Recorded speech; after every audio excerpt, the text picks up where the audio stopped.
This webinar is done by OsaBus together with Keli. Give you a little background for those who do not know. OsaBus is a charter bus company here in Europe. We have our own vehicle base as well as we cooperate with our partners to supply the bus services. So we work all around the world. It's not limited to Europe. We also work in Asia, US, and Latin America. But today we will concentrate on Japan. Okay, so my name is Eva. I'm the CEO of the company, and here we together have also Keli. She's our representative of Japan. So you can say hello to everyone. Hi, thank you for joining us today. Yes, so today our aim is to talk and introduce you to travel to Japan. So we will talk about logistics in Japan, about the services that we offer, as well as Keli will give you some very interesting facts, and you will also have an opportunity to ask some questions at the end if you have any. Okay, so little bit might be boring part, but let's start with some statistics. Why is Japan so popular and good place to send your group to Japan? So according to the 2024 data, we can see that on the left side chart bar, you can see that each month we have approximately the same percentage of the travelers. So this is not a seasonal destination, which is very good. Season is all year round in Japan. That increases our profits if we send tourists to Japan. And also on the right side, I have a little bit introduction, approximately how many tourists are traveling to Japan by nationalities. So China, South Korea, and Taiwan are the biggest nationalities that travel to Japan, but we do not want to exclude also the smaller parts of Europe. So these numbers are still quite big for the travelers which are traveling to Japan, if we compare profits as well. So if we talk more about Europe, so we have mostly traveling from Germany, Italy, France, UK as well. So these are the biggest European countries which are currently traveling to Japan.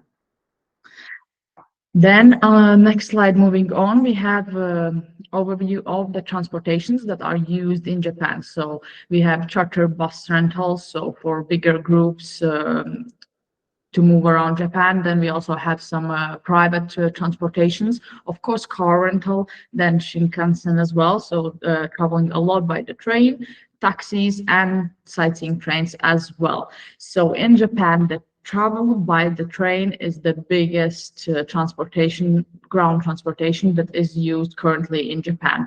So this is due to the reliability of the transportation. It's always on time. It's might not be the cheapest one, but it's still a very good option to travel around. Then 20% of the travelers are using the buses.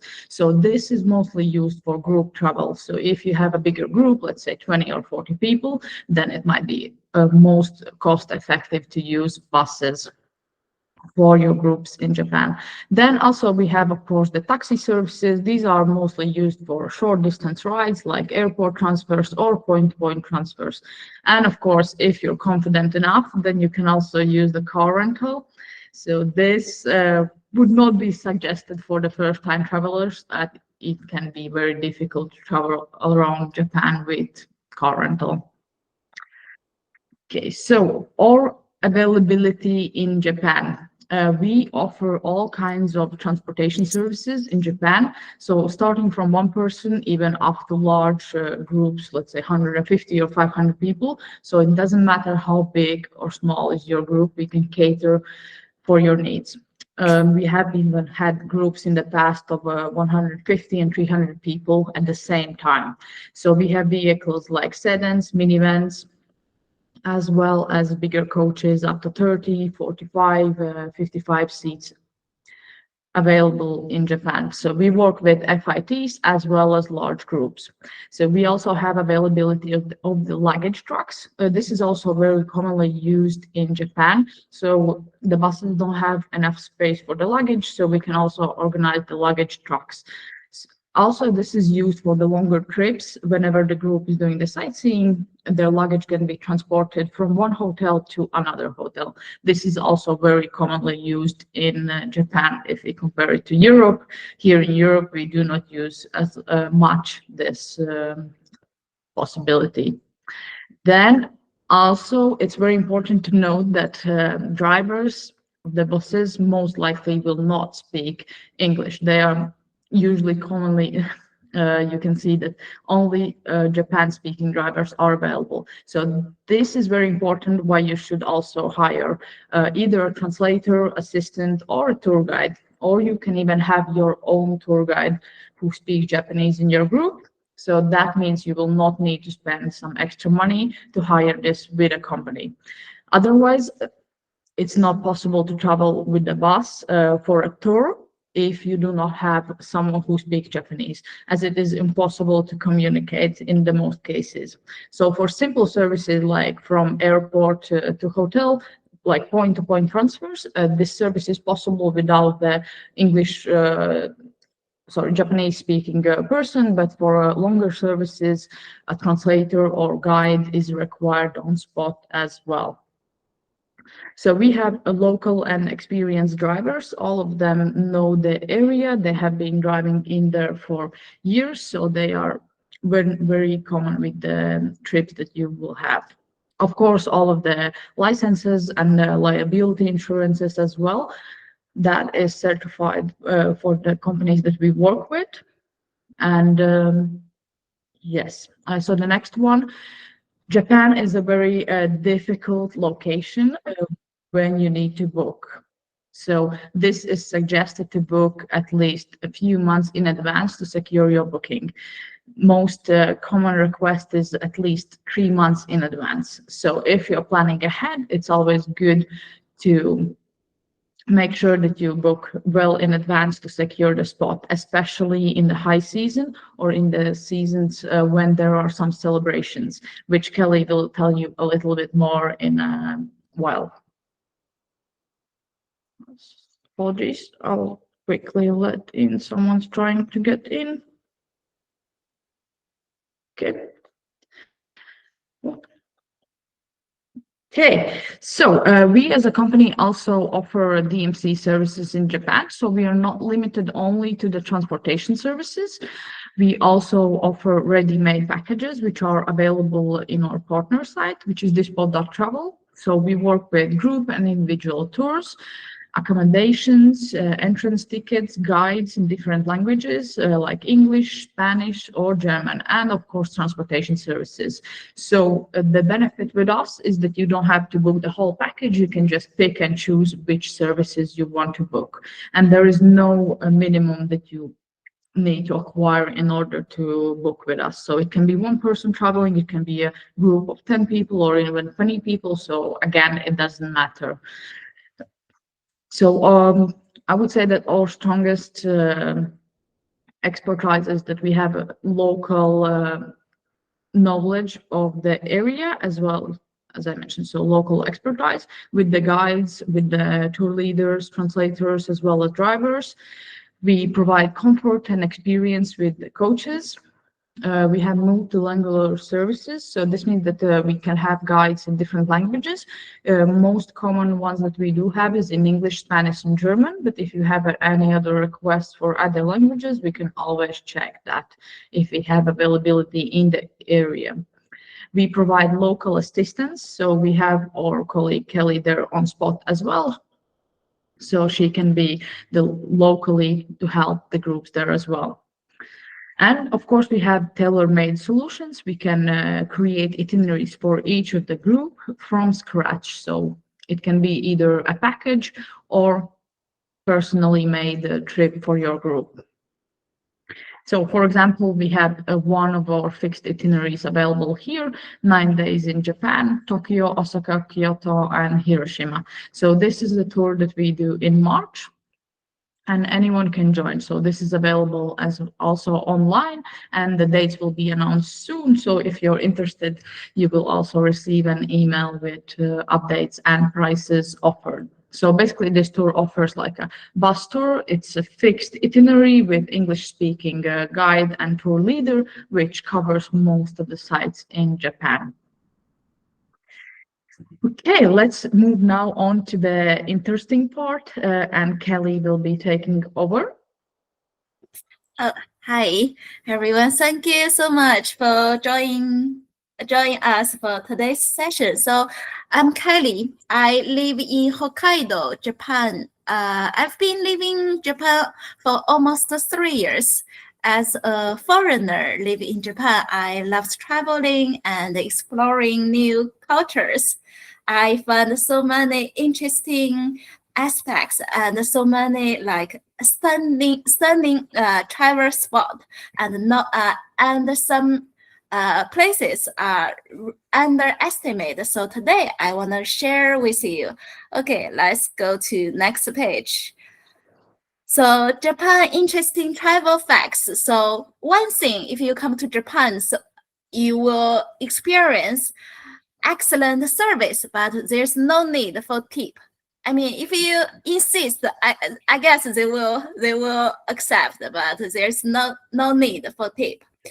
So the second thing you can find anywhere is vending machine. They have vending machine, like all kinds of vending machine. You can, like this picture is like a dumpling vending machine. So it's and of course for drinks you can go anywhere in the street. And the other thing is, I think it's famous for punctual trains. So so if the train are late for even few minutes, you can get an official delay certificate to show your company or school. So it's really convenient. So let's move to another one. The other thing is a convenience store. I call them the magic of convenience stores. A lot of my friends, when they left Japan, they said the thing they will always miss are convenience store. In Japan, they call it kombini. So they are open 24 hours, found on nearly every corner. So you can grab a quick meal and pay bills, even print documents or buy tickets. It's all in one. So each brand, they have different things they are good at. When you come to Japan, you can explore. So the other thing is, for me, I highly recommend if you should try in Japan is visiting a hot spring, or we call onsen in Japan.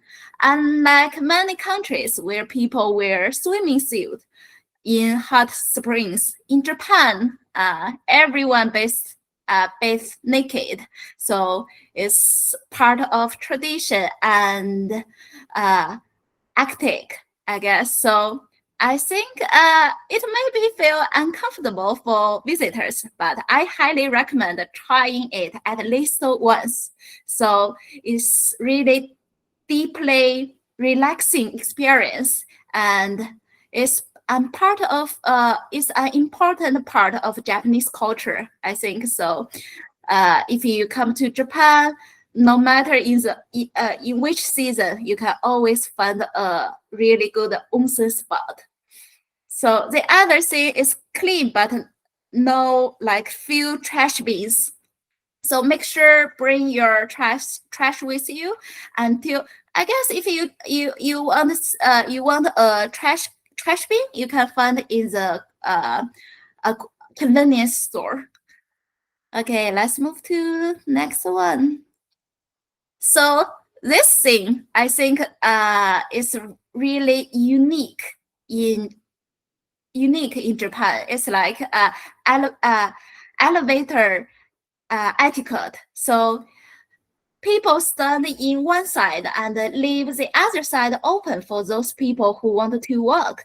In Tokyo, people stand on left side, and well, in Osaka, people stand on the right side.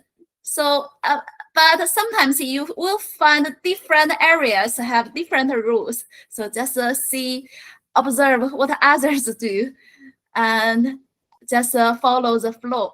And I think so. Nowadays, I noticed there is a sign like not walk on the elevator for the security, for the security. So, but I still saw people like walk on the elevator. So I guess it's okay. Okay, make sure you do like others.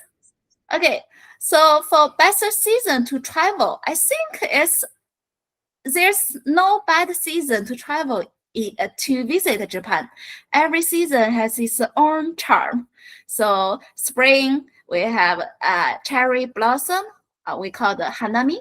So summer, we have fireworks, festivals, a lot of street food, a lot of you will see people wearing yukata, the traditional Japanese clothes. And autumn is like colored leaves. And winter is famous for snow and illuminations. If I had to choose, I'd say summer can be quite hot and crowded. But you can experience Japanese firework and festivals. I guess no bad season. So you can always travel in Japan anytime you want. Okay, let's move to the other one. So I think almost people knows these tourist hot spots like Tokyo, Kyoto, Osaka, Nara, like Tokyo for modern city life.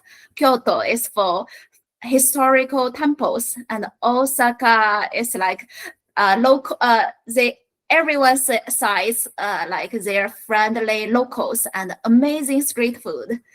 And for Nara, you can see the deers walking in the park, and and they have different temples in Nara. So let's move to other hot spots. So it's also, I think everyone knows Mountain Fuji and Hakone. Mountain Fuji, nowadays you have to make a reservation to hiking it. And Hakone is famous for hot springs, like even for Tokyo locals, they just take a day trip to go Hakone for hot springs. And Okinawa is like Hawaii in Japan. It's like Japan region Hawaii. So, and Hokkaido, where I live now, I think is most people come here for skiing. It's almost the skiing season. We are almost, I think maybe in few weeks we will get our first snow.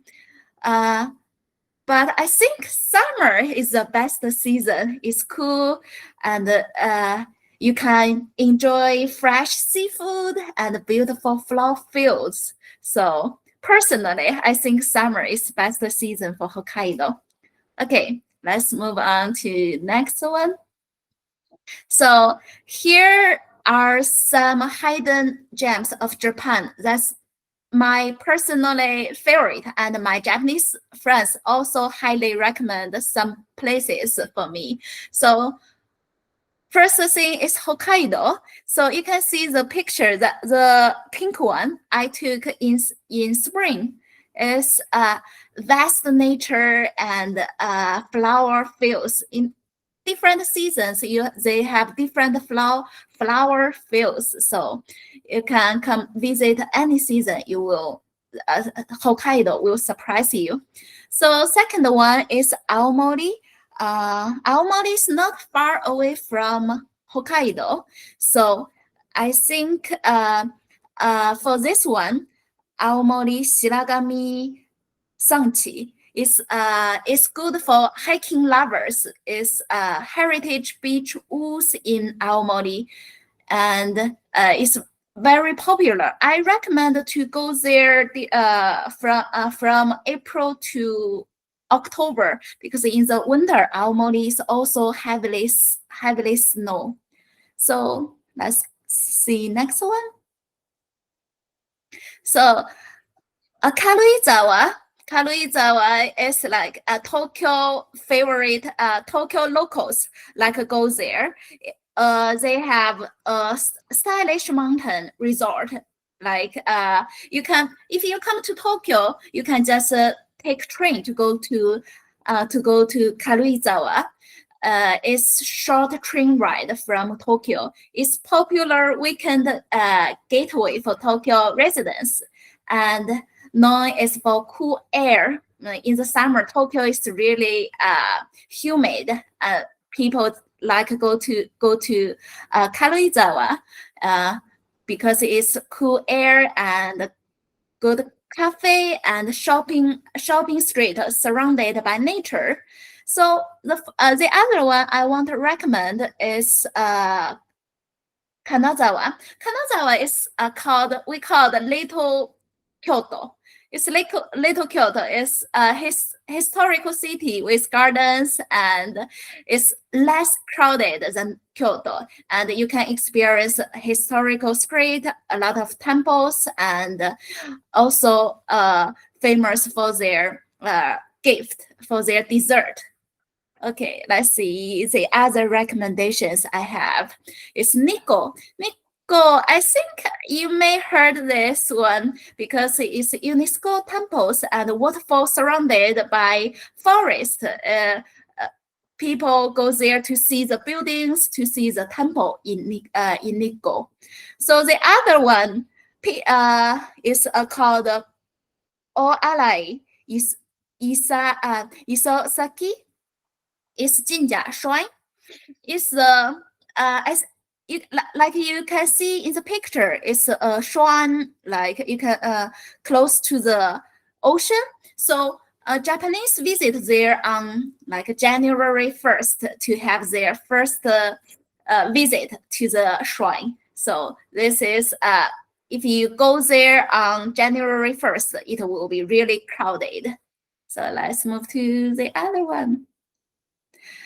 And the seventh one, I just went there last year, Kumano Kodo. I think if you like hiking, if you like hiking, this one is really famous. It's ancient route. They have different temples with a lot of mountains. When I went there, it took me 4 days to finish this route. So I will highly recommend you to book the accommodation like a couple months earlier, because it's really popular during the peak season.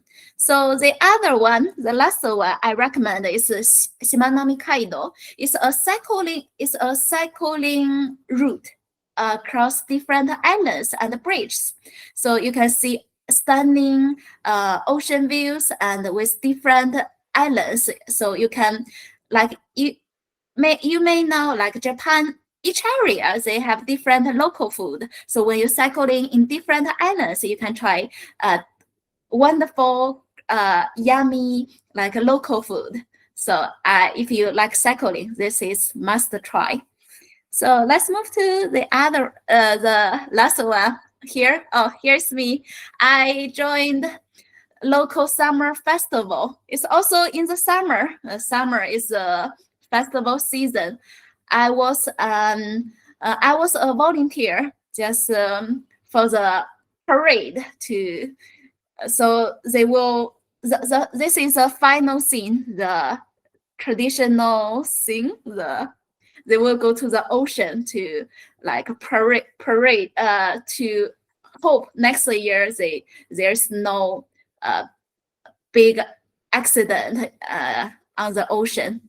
Okay, let's move to the other one. Japan joyful traditions and festivals. So I think people knows Hanami, cherry blossom view.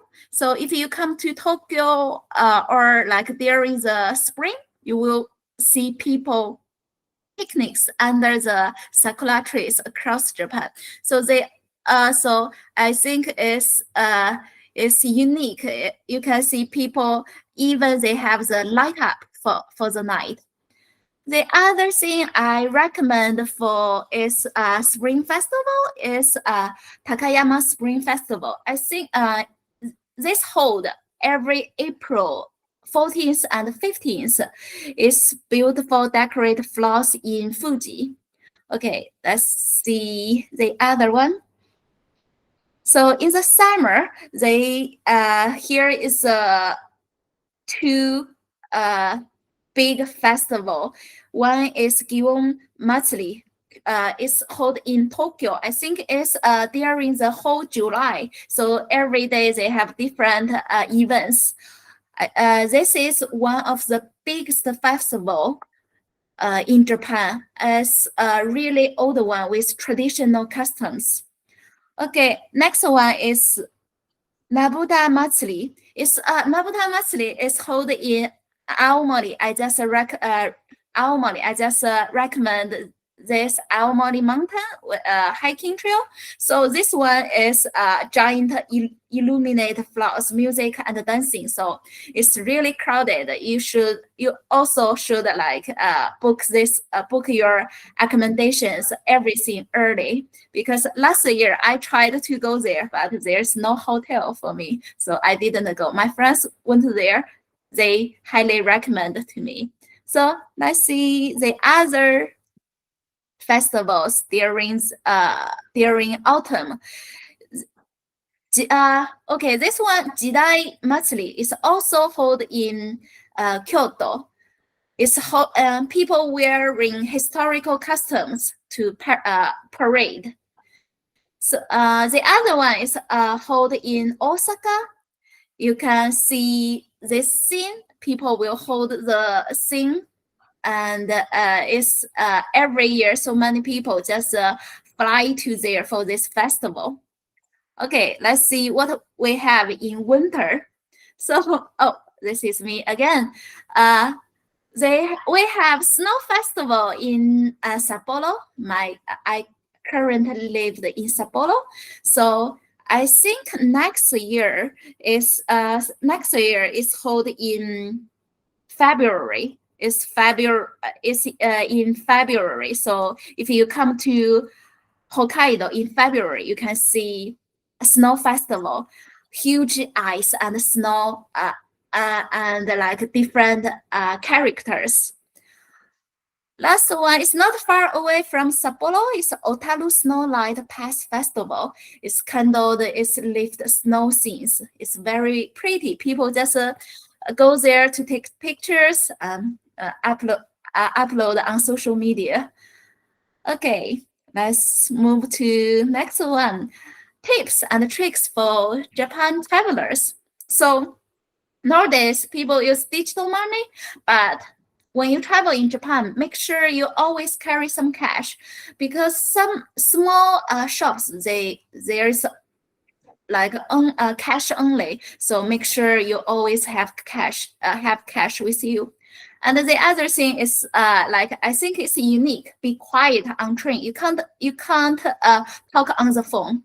It's not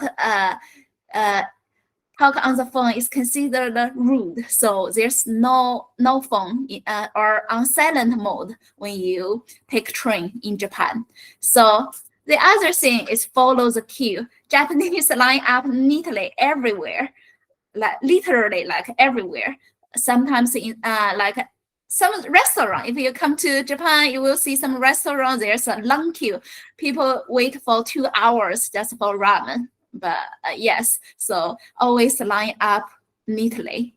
So let's see other tips I have for you. So you need remove shoes in homes, temples, and some big fancy restaurants, especially Japanese traditional food. You need remove your shoes. And if you can't travel in Japan, if you can't find a convenient, if you can't find a toilet, make sure you can find a convenience store. They're always clean and free. Feel free to use the convenience store toilet. So The last one is my personal recommendation. Is 7-Eleven coffee in Japan. Also, I think many travelers are surprised by get Starbucks quality coffee only for $1. So it's fresh and consistent and surprisingly really good. So if you're a coffee lover, you should try. I think you will love it. Okay, so the last thing I want you know is before come to Japan, you learn some few phrases. So like thank you is arigato. Arigato. So for excuse me is sumimasen. Sumimasen. I think if you travel in Japan, you will hear that a lot. Japanese like apologize, I think. So the other thing, hello is like konnichiwa or ohayo. Both is okay. Konnichiwa is like when like good afternoon. Like ohayo is like good morning. So the other thing is when you try Japanese food, you will always say, "Oh, this is so good." It's oishi, oishi. Okay, here. That's all I have. I hope you will try. I hope I give you some inspiration to come to Japan. Let me know if you have any questions. Great. Thank you so much, Kelly. Okay, now we are open for some questions. If anyone wants to ask, you can drop them in the chat box or just unmute and ask me or Kelly. So I'll give a minute or so. Hello, can you hear me? Yes. Okay, my name is Angela. I am a travel agent in Taiwan, Taipei, Worldwide Travel Service. Thank you for this opportunity to hear from you. Okay, I would like to ask Eva and Kelly, if I have a whole group, can you tailor-make for my group? Like maybe I will arrange one day to Fushishan. Kelly, I think you understand Chinese, right? Fushishan, Hekou. And also, I have a group. They intend to travel to Tokyo next year. Yeah, I just wonder, how do I send my requirement to you? To the Yes. according to the email. I'm sorry, because I will check later. Yes, no problem. Yeah. So And you can also, always. yeah, Eva, the first email I received from you is that you are the local bus in Europe. You have bus in Europe, right? And the second email is that you will have this meeting for introducing Japan. But I am very interested in both Japan and Europe. Yeah, next Yes. year, yeah, I have many mice group, big group, yeah, to Europe and also to Japan. So I just need bus. You are the bus company, right? Or Yes, are that's you the correct. traveling agent? Yeah, So you can contact us by email. by After email. the webinar, we will also share the presentation and the details how to contact our team. So you Yes, can always send a quick email with all of the details. So the dates, times, how many people are traveling, itinerary right. that you would like, and Yes. then it will be passed on to the local regional manager who will get back to you with either more questions or a price offer. So Yeah. that's the Yeah. best way to get in contact with us. Thank So you. I'll share the team Yeah. details after the Actually, I'm webinar. very interested in your arrangement in Japan. I think most of the group from Taiwan, we let the local agent in Japan to arrive everything. But my group, they are like not young people, they are before middle age. So they just want me to arrange ticket, hotel, and the transportation, one day tour to Fujisan or Fuji Mountain. Hekou, and airport, maybe airport transportation. So that's why I need to fellowship with a bus company, because I know some travel agent in Japan. They are not interesting. They think it's too simple. just to ask them to reserve bus for my group. And I just wonder, Keli, are you in charge of the Japan business? Yes, I'm Japan's. I'm a Japan representative. So if you send an email to us, we will manage your trip. No, I mean, yeah, I will write in English, but if I write in Mandarin, is it okay for you? Yes, I can. Yes, Mandarin is also my. So except of Europe and the Japan, do you also have other business? I mean, like branch office in Asia? So currently we have offices based only in Europe and in US, but we have representatives all over the places. So in Asia, so in Japan we have Keli, then we have also in Philippines and Thailand as well. So we do have people all around the world. So if you need any other destinations, you are. Of course. How about Eva? How about Egypt and the Greek? Yes, Greece we do, and Egypt as well. So most of the countries we do the services in. That's excellent, excellent. Yeah. Okay. Let's see. We have some more questions in the chat box. Thank you. I'll read out. So, can you send me a travel operator? Did you plan tours? Please send me the details. Yes, we will send the details to your email. And then we have one question from Steve. How hot is it in Tokyo and Hiroshima and Osaka, Kyoto in late September, early October? Keli? So in Tokyo, I think in summer, I will say degree. So in summer, it's like 35 degree. So 35, 37. Recently, it's like last summer, it's like 37 degree. Okay, so that's quite hot. So when would you say is the most comfortable, like around 20 up to maximum 25 to travel? I think for travel, maybe late September, I think it's most comfortable to come to Japan. Okay, that's good. Okay, any other questions?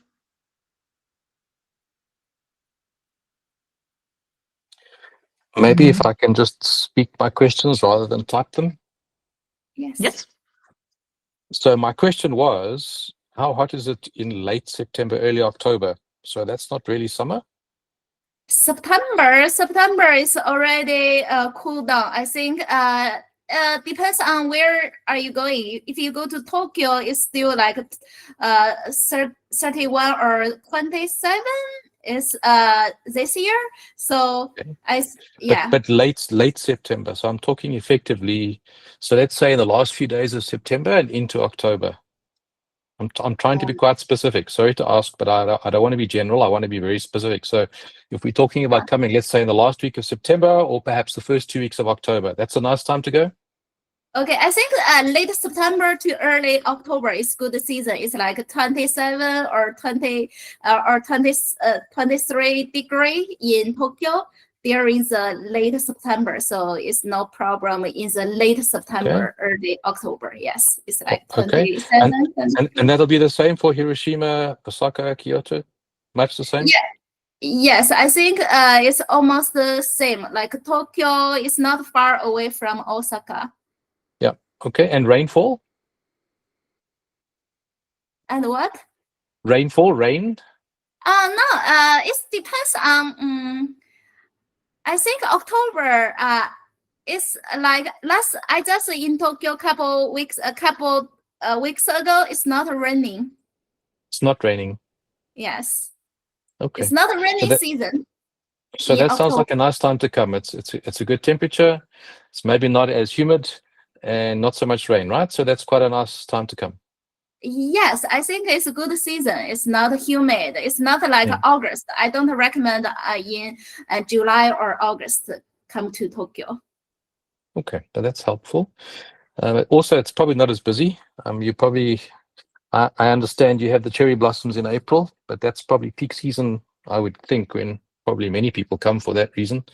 So, although looking at your guide of what seasons people come, Eva, you seem to say that they come almost equally around all the months. So that's an interesting thing. I suppose you come for different things and just cope with hot weather if you have to. Yeah, yes. Yes, They exactly. have different things to see. Okay.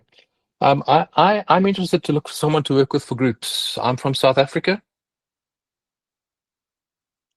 And I'm looking for someone to work with from a group's point of view. So I just also would need some contact detail of who I can talk to. I've got quite specific things I need to do also for young people. So I'm needing quite specific arrangements. Okay, that's no problem. We can send you the email address where you can contact us, and then we can go deeper into the requirements that you have and see if we can fit. They're not complicated. It's just that it's for young people, and young people have very specific things they're interested in, and a lot of history and tradition isn't always what they're interested in. So we have to just be quite careful about how we plan and what we include. Yes, of course, everyone's different, so we can adjust to each of the group. So the Okay. big part, which is the transportation services, it's not going to change. So it doesn't matter if it goes to the historical place or more like pictures place. So that's completely up to you to choose what you prefer to see. So that's no problem. So if I have an idea of an itinerary, who can I email about it?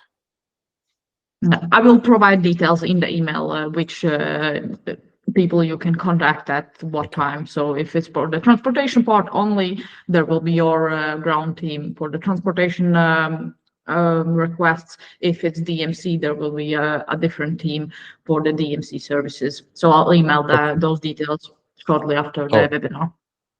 All right, thank you. That's good. Okay, I guess that's all with the questions. As I mentioned just now, so I'll share all of the details, who to contact in which situation. And if you ever have any questions or just general suggestions that you need, you can always contact me or Kelly directly. And I'll leave all of the details for you in email. And then hopefully we'll see you in Japan soon enough. And